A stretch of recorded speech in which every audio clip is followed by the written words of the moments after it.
Hello, I'm Dr. James Dilley from Ancient Craft, and I'm here at the Hougue Bie Museum in front of the Neolithic Longhouse. But I'm going to show you how some of Jersey's other prehistoric archaeology came into being all the way back from the Ice Age. So instead of 6,000 years ago, we're going to go back to at least 15,000 years ago, when modern humans would have been moving across mainland Europe and coming over to Jersey and living at sites like Les Verreines. To make their tools, they used stone, and the type of stone is flint. Fortunately, I've got a nice piece of flint here that I'll be able to use to make some sharp stone tools. So, a piece of flint like this you can't find on Jersey today. It's certainly not a piece this size. You might be lucky enough to find a piece down at Gorey or on the beach, but there'll be little bits. So they must have brought flint like this from elsewhere in Europe. To start with, I'll use a beach pebble to take a big chunk off the side here, and then I'll use that to take my very sharp flint blades off, hopefully. So I've got my position, my nice beach pebble, nothing special about it other than it's a fairly hard material and it's an easy shape to hang on to. Find a good spot to hit it. The flint is very, very hard, so I'm going to have to hit it with a fair bit of force.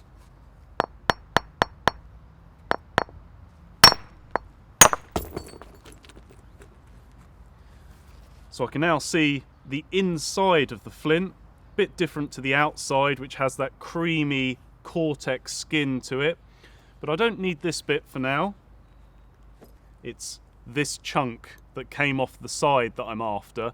It's got a cone shape to it. You can see it has that nice flat top to it and the sides that come down almost to a point. And I'm going to use that to take some lengths off those blades. I'm going to use a smaller hammerstone to trim the sides. Nothing too much, just a few flakes around the outside. I'm changing the angle at the front here. It's got an edge here that's jutting out a little bit, and I need a nice gentle curve for my blades. So the flakes that are coming off are starting to get a bit longer as the angle changes, but they're not quite there yet.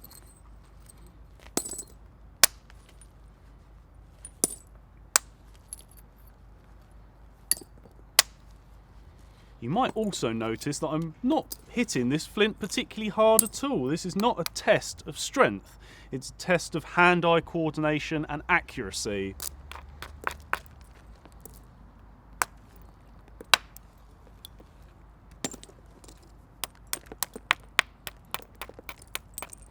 So now I've taken a few small flakes off and changed that angle to a nice gentle curve, I'm going to change my tools again now. Rather than those beach pebbles, I'm going to start using some pieces of antler to help me take off my blades. You can see that they're just the lengths of antler from a piece of moose. And as well as them, I'll use a rough stone on the edges.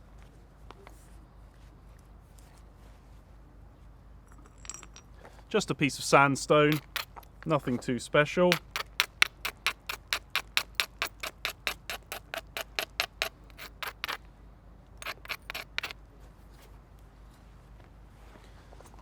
So I'll put the flint up against the side of my leg. So I'm almost hiding it, but I'm using my legs as a vice to hold it in place. I put the antler punch on the edge, what's known as the striking platform, and I'm going to hit it on the top and see what I get.